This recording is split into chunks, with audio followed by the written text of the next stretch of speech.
Hi friends, in our channel today we are going to see a healthy protein packed Adai recipe. Let's check on the ingredients. So I'm going to take 1 cup of Basmati rice. You can also take half cup of Idli rice and half cup of Basmati rice. Since I did not have the Idli rice, I'm taking 1 whole cup of Basmati rice. So now I'm going to take 1/4 cup of Chenna Dal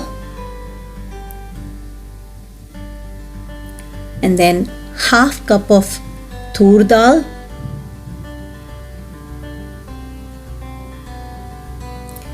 and then half cup of black-eyed beans and 1/4 cup of reen Moong Dal.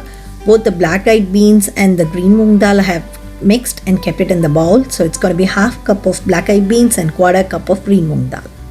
So the ratio of the rice and dal should be 1 to 1.5 cup. So if you take 1 cup of rice, it should be 1.5 cup of dals.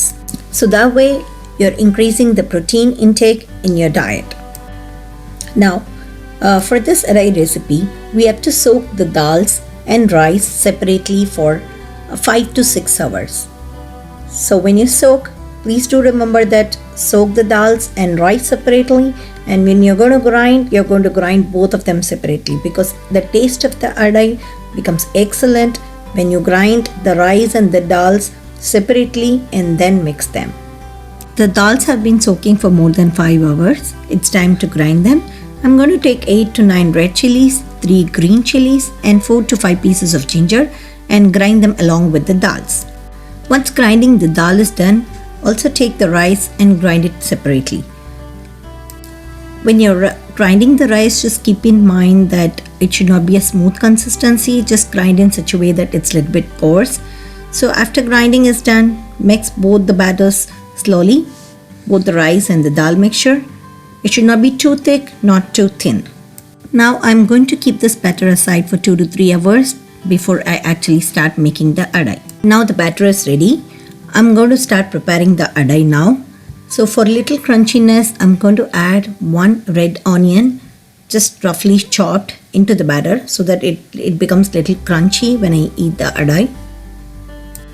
Once the tawa is hot, pour a battle of the Adai mixture onto the tawa. Just spread it evenly like you do for the dosa.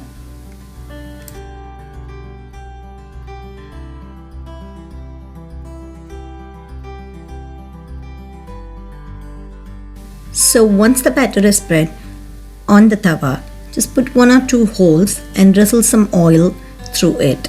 You can also use ghee to spread it on the edges of the Adai, or you can also use oil. Now cover the Adai batter on the tawa with the lid and let it cook. So just a quick suggestion, so you can also add a handful of drumstick leaves to the Adai mixture batter before spreading it on the tawa. That will also give a nice taste to the Adai. So once the first side is cooked, just flip it over to the second side and again cover it with the lid.